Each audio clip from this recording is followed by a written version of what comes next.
Good morning, student. Today is my topic DNA fingerprinting. DNA fingerprinting क्या होता है? जैसा कि हम प्रीवियस क्लास में स्टडी कर चुके हैं कि ह्यूमन जीनोम प्रोजेक्ट और ह्यूमन जीनोम प्रोजेक्ट में हमको ये पता चला कि 99.9% जो बेस पेयर होते हैं उन्हीं के द्वारा डीएनए में कोड आइडेंटिफाई किए जाते हैं। तो डीएनए को हम किस प्रकार से जांच कर किस प्रकार से उसको हम आइडेंटिफाई करके उसके फंक्शन को निर्धारित करते हैं। तो डीएनए फिंगरप्रिंटिंग एक स्पेशल काइंड की टेक्निक होती है।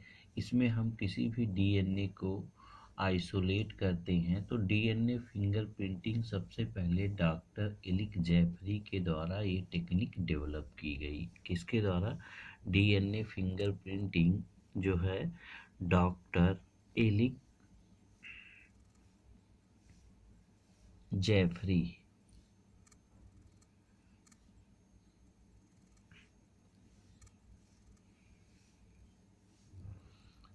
जेफरी ने सबसे पहले डेवलप की टेक्निक, जिसको डीएनए फिंगरप्रिंटिंग टेक्निक कहा गया। Developed the technique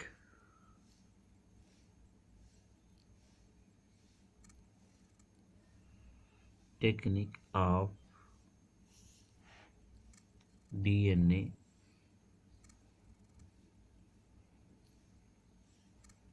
fingerprinting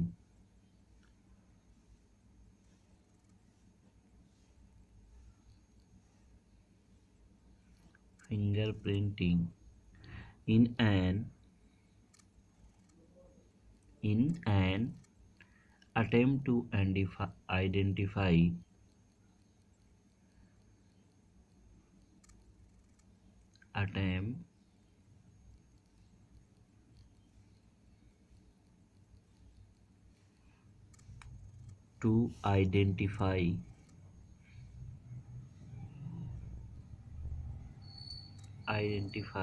DNA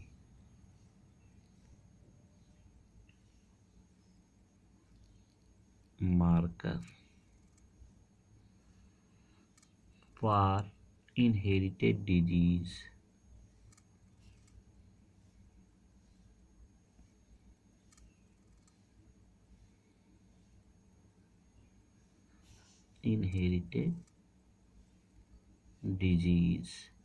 तो यहाँ पे हम देखते हैं कि डीएनए फिंगरप्रिंटिंग एक टेक्निक हुई थी जिसके द्वारा किसी भी इनहेरिटेड डिजीज को आइसोलेट किया जा सकता है, ज्ञात किया जा सकता है डीएनए की स्टडी द्वारा।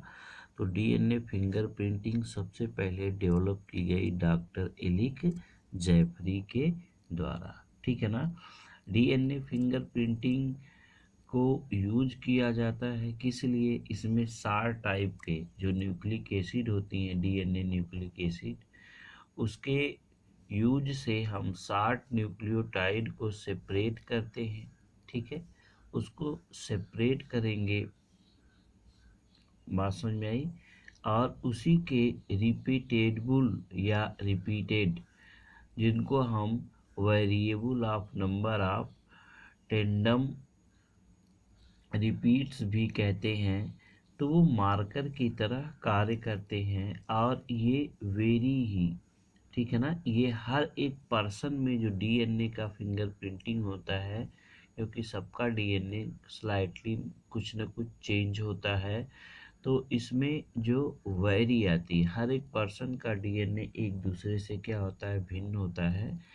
और उसी पर्सन्स को हम उसके डीएनए को सेपरेट करके उसमें जो वेरिएशन है उसको आइडेंटिफाई कर सकते हैं। और ये किस प्रकार से इनहेरिटेड होते हैं one generation to the next generation. It is closely related individual have several variable number of tandem repeats। तो इसका मतलब हुआ कि डीएनए फिंगरप्रिंटिंग यूज्ड दूसरी पॉइंट में आपका हो जाएगा DNA fingerprinting. DNA fingerprinting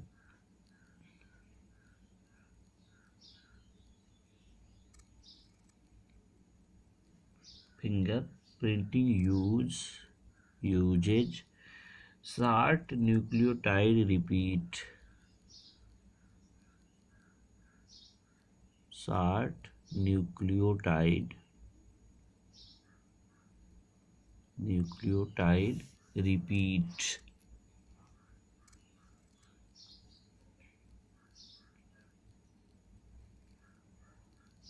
repeat और यही शॉर्ट न्यूक्लियोटाइड रिपीट क्या कहलाता है? वेरिएबल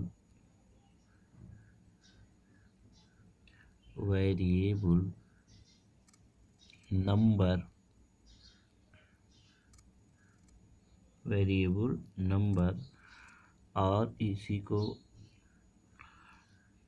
टेंडम रिपीट भी कहते हैं।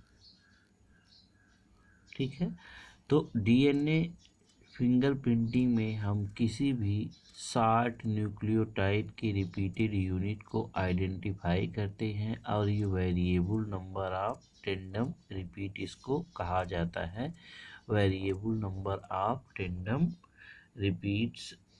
और ये कैसे एक्ट करते हैं? एक मार्कर की तरह एक्ट करते हैं। तो इसको हम क्या कह सकते हैं? VNTRS,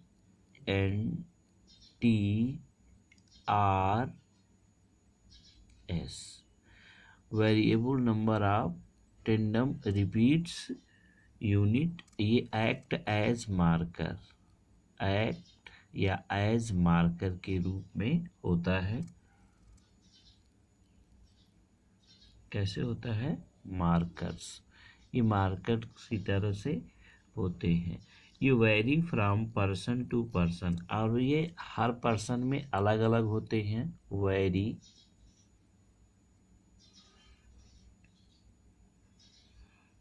very from person to person, ये क्या होते हैं? अलग अलग होते हैं।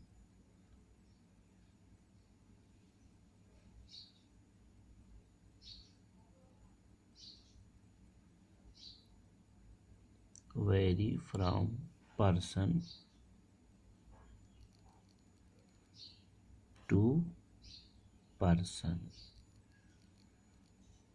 अलग अलग हर एक पर्सन में क्या होंगे? अलग अलग होंगे। And are inherited from one generation to another generation, और ये इनहेरिटेबल भी होते हैं। यहाँ पे हम इसको बढ़ा सकते हैं, and are inherited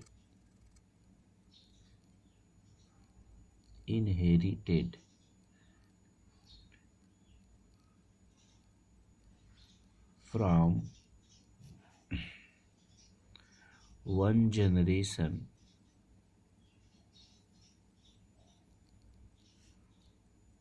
to other generation, या हम इसको कह सकते हैं नेक्स्ट जनरेशन। अब इस टेक्नोलॉजी का मेथड क्या होता है? इसमें कौन कौन सा मेथड अप्लाई किया जाता है डीएनए फिंगरप्रिंटिंग करने में? डीएनए फिंगरप्रिंटिंग से हमें किसी भी पर्सन्स के जीन के बारे में आइडेंटिफाई हो जाता है, और इसका यूज हम कर सकते हैं। अब इसमें मेथडोलॉजी, इसमें किस प्रकार की टेक्निक, मेथड क्या होता है इसका? मेथडोलॉजी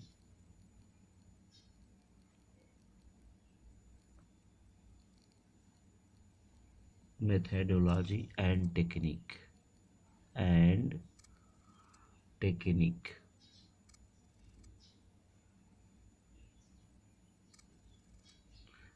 अब इसमें कौन कौन से किस मेथड से हम डीएनए फिंगरप्रिंटिंग टेक्निक को यूज करते हैं? इसमें सबसे पहले क्या किया जाता है?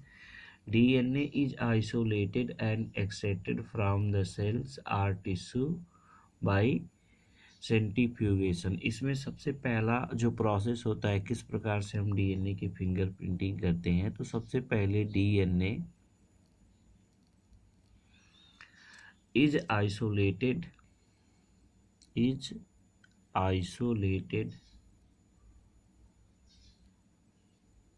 isolated from the cell,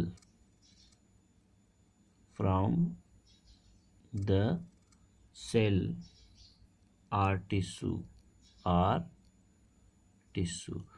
पहली इसमें इस टेक्निक में सबसे पहले हम डीएनए को अलग कर लेते हैं। कहाँ से? किसी सेल से, है ना, या टिश्यू से। किस प्रोसेस के द्वारा अलग करते हैं उसको कहते हैं सेंट्रीफ्यूगेशन, बाय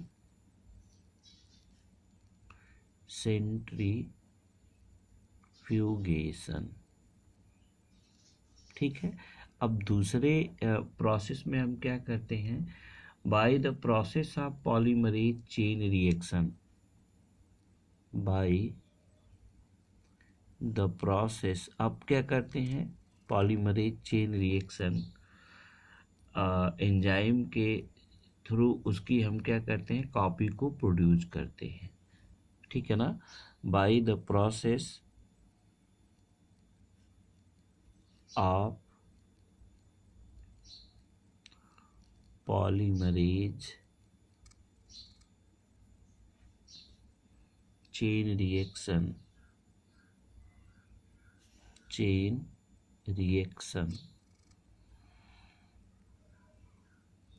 पीसीआर जिसको कहते हैं, पीसीआर पॉलीमरेज चेन रिएक्शन के थ्रू हम मेनी कॉपी बनाते हैं, मेनी कॉपी। तो यहाँ पे कई कॉपियाँ बन जाती हैं, आर प्रोड्यूस। सबसे पहले हम किसी सेल से डीएनए को एक्सट्रैक्ट कर लेते हैं, आइसोलेट कर लेते हैं, फिर उसको हम पॉलीमरेज चेन रिएक्शन प्रोसेस के थ्रू पॉलीमरेज एंजाइम से उस आइसोलेटेड पार्ट की डीएनए की हम सेवरल कॉपी बना लेते हैं और इस प्रोसेस को कहते हैं एम्प्लीफिकेशन। दिस स्टेप कॉल्ड, यहाँ हम कह सकते हैं दिस स्टेप कॉल्ड, इस स्टेप को हम कहते हैं एम्प्लीफिकेशन। क्या कहते हैं? एम्प्लीफिकेशन।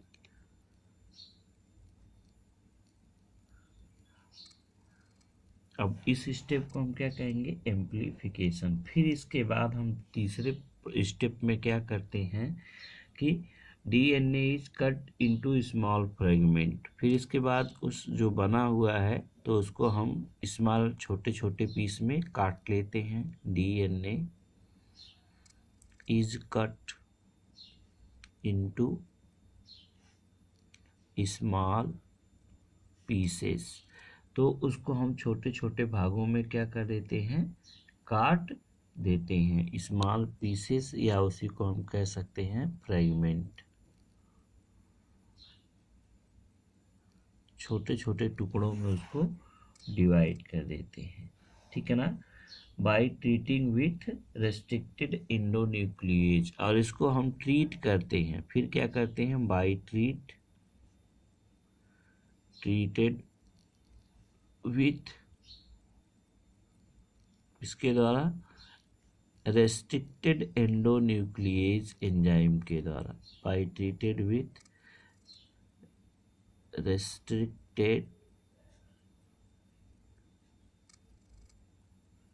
Endonuclease enzyme. तो एंजाइम यानी रेस्ट्रिक्टेड एंडोन्यूक्लिएज एंजाइम के द्वारा उसको हम क्या करते हैं कि ट्रीट करते हैं, जिसको उसके छोटे छोटे फ्रेगमेंट मिल जाते हैं। तो DNA fragment are repeated by agarose gel electrophoresis. अब उसको हम एग्रोज जेल में उस फ्रेगमेंट को क्या करते हैं? इलेक्ट्रोफोरेसिस करवाते हैं। चौथे प्रोसेस में क्या होता है कि DNA fragment are separated by agarose gel electrophoresis करवाते हैं। ठीक है ना? डीएनए फ्रेगमेंट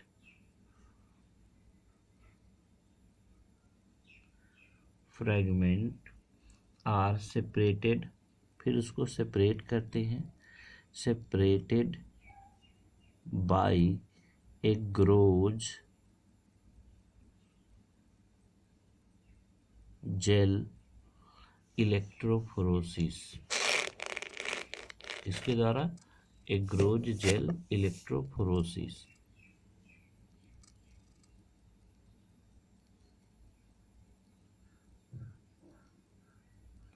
ठीक है, तो उसको हम क्या करवाते हैं कि एक ग्रोज जेल की प्रेजेंटशिप में उसको क्या करते हैं, इलेक्ट्रोफोरोसिस करवाते हैं। फिर क्या करते हैं, separated DNA fragment are visualised under ultraviolet radiation. अब जो सेपरेट हुए हैं वो डीएनए के फ्रेगमेंट वो विजिबल हो जाते हैं किसमें, अंडर अल्ट्रावायलेट रेडिएशन में वो दिखने लगते हैं हमको। द separated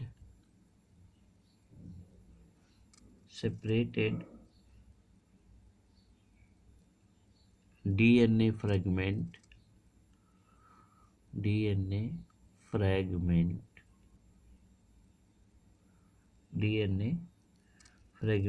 are visualized अब वो दिखने लगते हैं। बात समझ में आई, किसमें, under UV ray, ultraviolet radiation के थ्रू हमको वो क्या करते हैं, दिखने लगते हैं। अब हम क्या करते हैं कि आफ्टर प्लेइंग सुटेबल डाई, और उसका यूज हम कब करते हैं, जब कोई सुटेबल डाई यूज करते हैं तो वो अल्ट्रावायलेट रे में क्या करने लगते हैं, दिखने लगते हैं।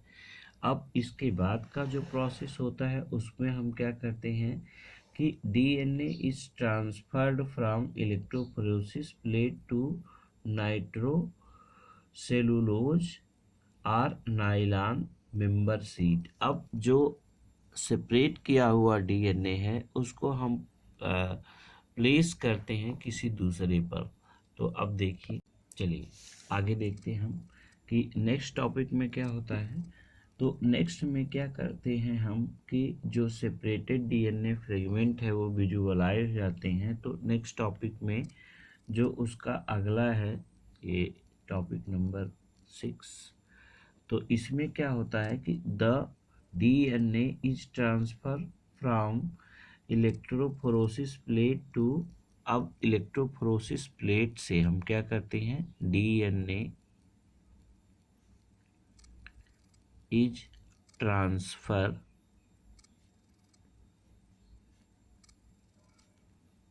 From electrophoresis plate to nitrocellulose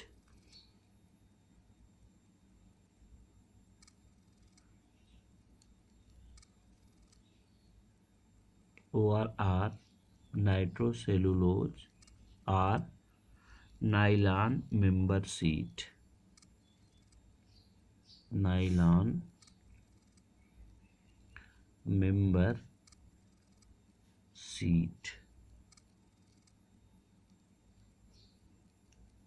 ठीक है, तो अब एक ग्रोज जेल इलेक्ट्रोफोरेसिस से उस डीएनए के पीस को हम किस में ट्रांसफ़र कर देते हैं कि नाइट्रोसेलुलोज की प्लेट पर उसको ट्रांसफ़र कर देते हैं, या नाइलॉन मेम्ब्रेन शीट पर उसको हम क्या करते हैं, ट्रांसफ़र करते हैं।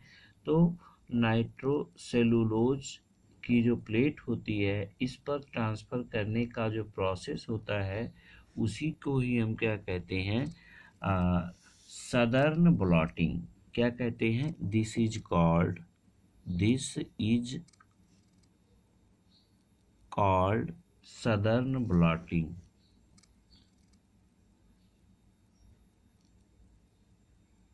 Southern blotting.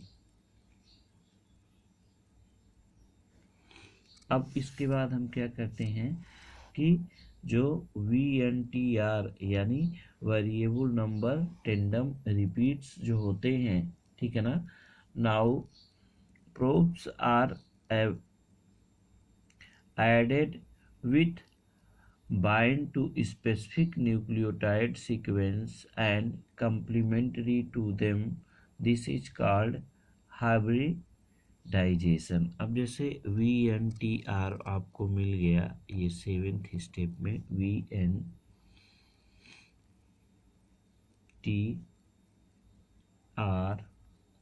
probes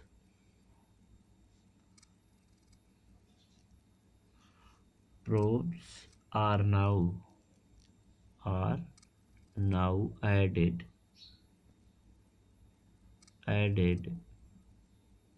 which bind to specific nucleotide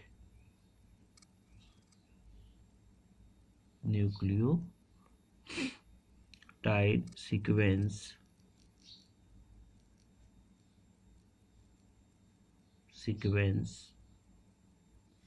that are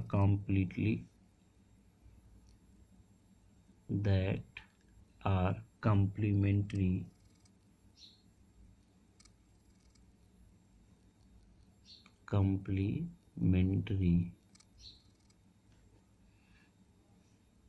to them, जो एक दूसरे के क्या होते हैं, कम्प्लीमेंट्री होते हैं, पूरक होते हैं. दिस इज कॉल्ड, इस प्रोसेस को हम क्या कहते हैं, this is called hybridisation.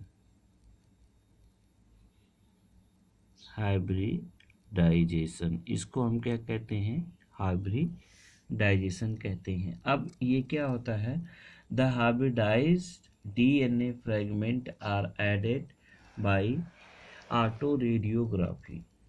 This 8 step में क्या करते हैं, 8वें स्टेप में क्या होता है, this hybrid DNA fragment are added. DNA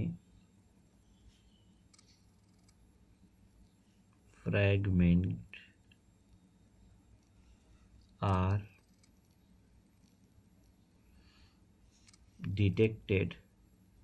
अब इसको हम डिटेक्ट करते हैं, ज्ञात करते हैं, detected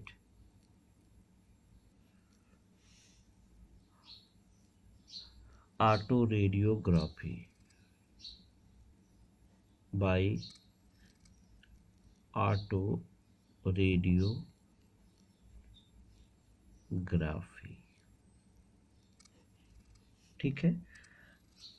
they are observe a dark band and it is observe and it is, यहाँ पे लिख सकते हैं 9th प्रोसेस में, एंड इट इज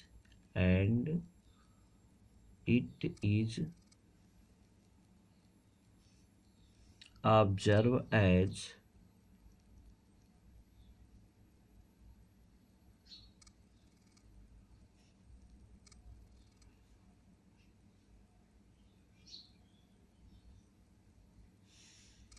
dark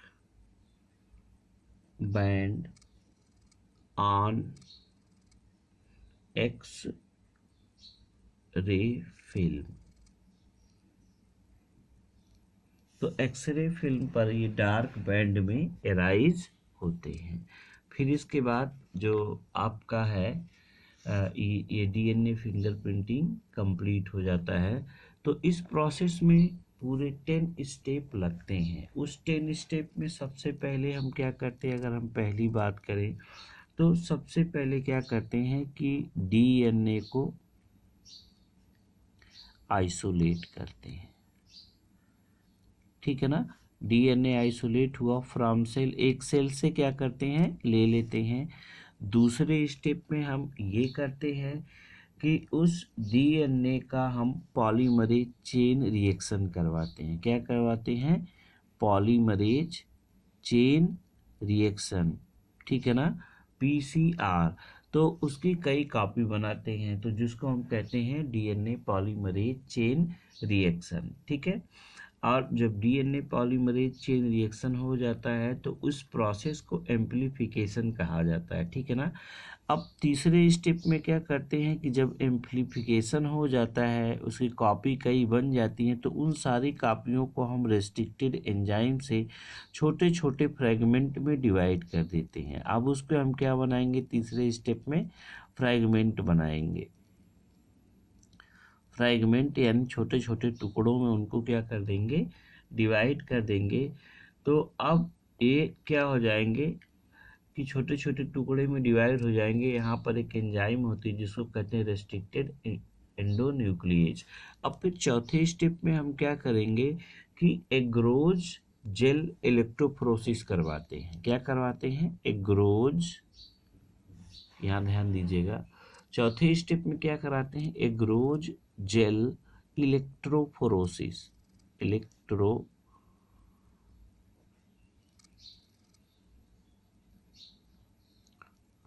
करवाते हैं। तो चौथे स्टेप में हम क्या करवाए, एग्रोज जेल इलेक्ट्रोफोरेसिस करवाए। पांचवें स्टेप में एग्रोज जेल इलेक्ट्रोफोरेसिस करवाने के बाद उस डीएनए फ्रेगमेंट को हम ट्रांसफ़र कर देते हैं। किस पर ट्रांसफ़र करते हैं कि वो नाइट्रोसेलुलोज या नाइलान के मेंबर सीट पर, यानी एक ऐसी सीट बनी होती है जो किसकी बनी होती है, नाइट्रोसेलुलोज की, नाइट्रोसेलुलोज की बनी सीट पर, इस पर हम क्या कर देते हैं, पेपर होता है उस पर हम क्या कर देते हैं, ट्रांसफ़र कर देते हैं। और इस पूरे प्रोसेस को हम कहते हैं सदर्न ब्लॉटिंग। क्या कहेंगे, सदर्न ब्लॉटिंग, ठीक है। तो ये सदर्न ब्लॉटिंग हो गई। अब इसको हम क्या करते हैं कि इसके वेरिएबल नंबर मिल जाते हैं, वेरिएबल नंबर। अब कई नंबर में ये हो जाते हैं जिसको हम क्या कहते हैं कि इसके जो प्रोब्स होते हैं उन टुकड़ों के कई नंबर मिल जाते हैं, जिसको हम नेक्स्ट स्टेप 6 स्टेप में इसको हम क्या कहते हैं कि इसको अब डीएनए को हम ट्रांसफ़र करते हैं इलेक्ट्रोफोरेसिस प्लेट पर, और जो किसका बना होता है, नाइट्रोसेलुलोज या नाइलान का बना होता है, ठीक है। तो अब इसको हम क्या करते हैं कि एक प्रोब पर एडेड कर देते हैं, एडेड। अब 6 स्टेप में क्या करेंगे, एडेड एट प्रोब्स,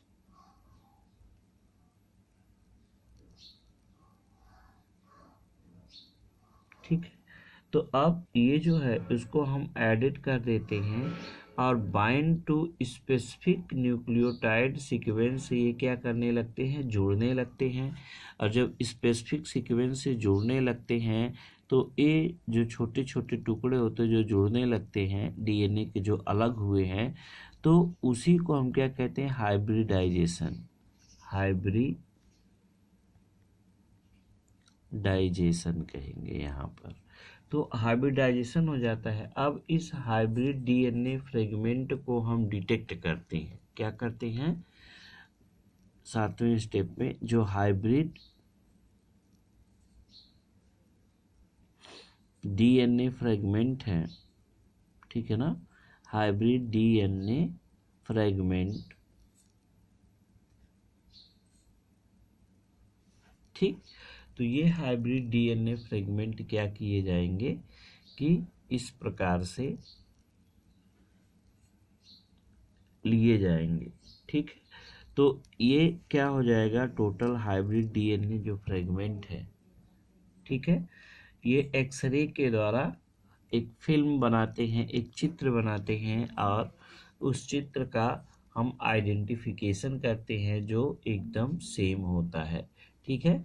तो ये था डीएनए फिंगरप्रिंटिंग। यहाँ फिगर के माध्यम से हम देख सकते हैं, यहाँ पे 1 मिनट देखिए, जैसे इस फिगर में दिया गया है कि सबसे पहले हम क्या किए हैं कि किसी भी क्रोमोसोम्स को एक सेल से क्या किए हैं, क्रोमोसोम नंबर 7 है, उससे इस क्रोमोसोम्स को क्या किए हैं, एक्सट्रैक्ट किए हैं, ठीक है। और एक्सट्रैक्ट करने के बाद उस क्रोमोसोम को हम क्या किए हैं कि उसकी कई कॉपी बनाए हैं। ठीक है ना, ये इंडिविजुअल ए है और ये क्या है, इंडिविजुअल बी है। दो इंडिविजुअल की कॉपी बनाए हैं। ठीक, तो इसमें हम क्या किए हैं कि इसमें भी उसका क्रोमोसोम नंबर 7 लिया गया है, इसमें भी क्रोमोसोम नंबर 7 लिया गया है। तो ये दोनों क्या है, डिफरेंट है। तो ये क्रोमोसोम को ऑब्जर्व किए हैं और इसकी कॉपी बनाए। यहाँ पे देखो कॉपी बन गई, एक कॉपी, दो कॉपी।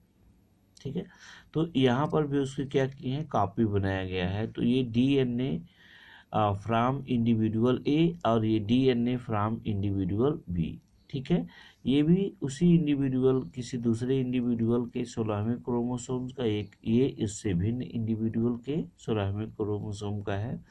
तो ये क्या करेंगे हम, सबसे पहले इसको हम आइसोलेट करने के बाद उसके छोटे छोटे फ्रेगमेंट करेंगे और फ्रेगमेंट करने के बाद उसको हम क्या करते हैं, एग्रोज जेल इलेक्ट्रोफोरेसिस करवाते हैं और एग्रोज जेल इलेक्ट्रोफोरेसिस से डीएनए के फ्रेगमेंट को हम क्या करते हैं, ट्रांसफ़र करते हैं। क्या करते हैं, ट्रांसफ़र करते हैं। किस पर, फिर हम उसको एक नाइट्रोसेलुलोज की प्लेट पर ट्रांसफ़र करते हैं और नाइट्रोसेलुलोज की प्लेट पर ट्रांसफ़र करना ही क्या कहलाता है, सदर्न ब्लॉटिंग। अब जब सदर्न ब्लॉटिंग हो जाती है तो छोटे छोटे जो डीएनए के टूटे हुए खंड होते हैं वो फिर से जुड़ना प्रारंभ करते हैं। ठीक है, तो ये जो है वो प्लेट है जिसको हम कहेंगे एग्रोज जेल फ्रेगमेंट डीएनए के द्वारा। ठीक है, तो अब इसके थ्रू जो कॉपी होती हैं वो क्या होती हैं, जुड़ना शुरू कर जाती हैं और जुड़ना शुरू करती हैं तो वो छोटे छोटे डीएनए के हाइब्रिड पार्ट बना देते हैं, टुकड़े बना देते हैं। बात समझ में आई? तो ये हाइब्रिड उसके क्या कर देते हैं, पार्ट बना देंगे और जब हाइब्रिड उसका पार्ट बन जाएगा तो उस हाइब्रिड पार्ट को, ठीक है, उस हाइब्रिड पार्ट को क्या करेंगे, वो अलग कर देंगे। अब यहाँ पे क्या होता है कि आगे की तरफ उसी चीज़ को अब हम अल्ट्रा वायलेट रे से देखेंगे और एक्सरे डिफरेंशिएशन के द्वारा हमको आइडेंटिफाई होगा कि उस एक्सरे डिफरेंशिएशन के थ्रू ये उसकी कॉपी दिखने लगती है और कुछ कॉपी जो है डार्क बैंड में दिखती हैं, यानी जैसे ये आपका दिखने लगा ये डार्क बैंड है। ठीक है, इस प्रकार से उसका फिगर हमको आसानी से पता चल जाता है और हर एक पर्सन्स का डीएनए का जो फिंगर प्रिंटिंग की कॉपी आती है वो अलग अलग होती है, किसी की सेम नहीं हो सकती। तो इस प्रकार से हम डीएनए फ्रेगमेंट से फिंगर प्रिंटिंग को यूज करते हैं और इसका यूज होता है। अब डीएनए फिंगर प्रिंटिंग की क्या एप्लीकेशन है, हम आपको बता दें इसके एप्लीकेशन क्या है।